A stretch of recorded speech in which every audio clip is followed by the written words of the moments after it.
Kamala, you're fired. Get out of here. You're fired. Trump reclaiming the White House. The winner of the 2024 presidential election. And look what happened. Donald Trump officially wins the race for president. The outcome of this election is not what we wanted. Ladies and gentlemen, give it up for the greatest capitalist in the history. Donald Trump will be the 47th president of the United States. What if the biggest political gamble didn't play out as predicted? Could America be witnessing a seismic shift in how its younger generation votes? Election Day 2024 has come and gone, and the results? A shockwave, one that nobody, not the analysts, the pollsters, or even the campaigns themselves saw coming. Predictions pointed in one direction, but the actual turnout flipped the script in the most unexpected way.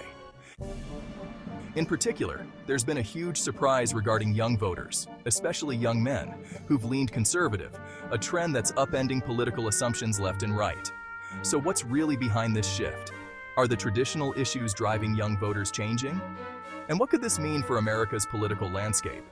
Election night had pundits scrambling to make sense of an unanticipated turn in voting patterns.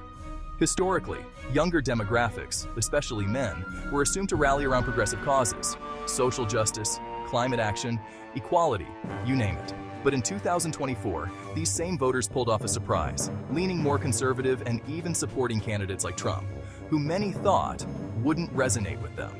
Imagine the scene: political strategists glued to the screens, watching in real time as the exit polls threw their expectations out the window.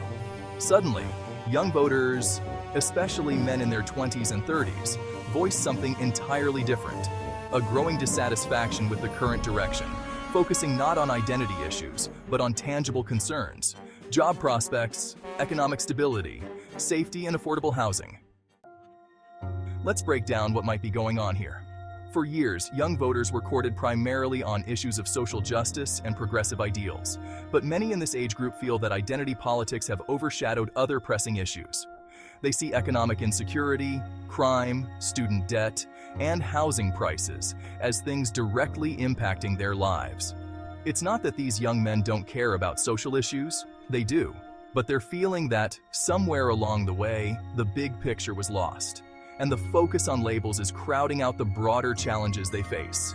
This group wanted something different, something concrete, and judging by the voting trends, many of them found that in conservative candidates, who appeared to be talking directly about the issues they cared about most. Now all eyes are on Kamala Harris, who's scheduled to speak at Howard University, where the stakes couldn't be higher.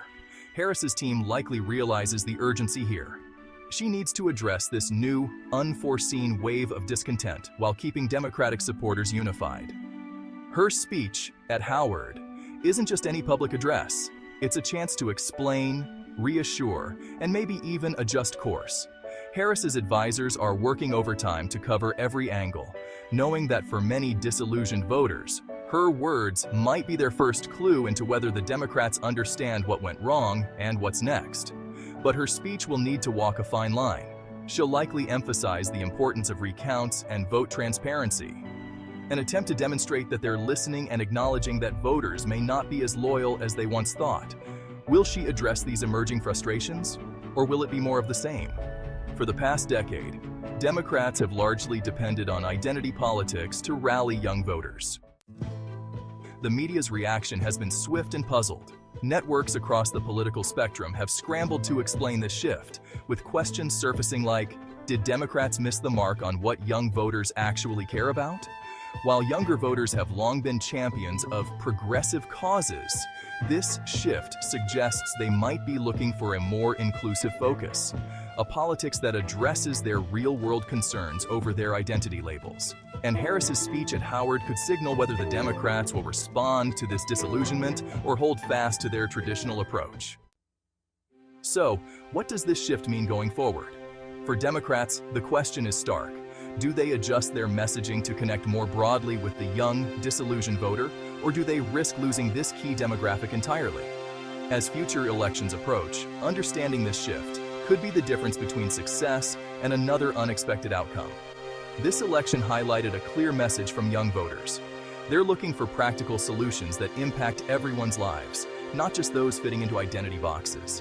Harris's response will be critical, and it might just set the tone for the next decade of political discourse in America.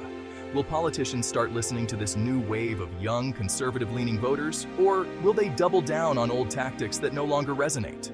As this election has shown, political loyalties are shifting faster than anyone anticipated. The outcome might very well force a reckoning, not only for Democrats, but for all politicians. Because when voters' daily challenges are overlooked, their voices will find new paths to be heard, no matter how unexpected that path might be. So what do you think?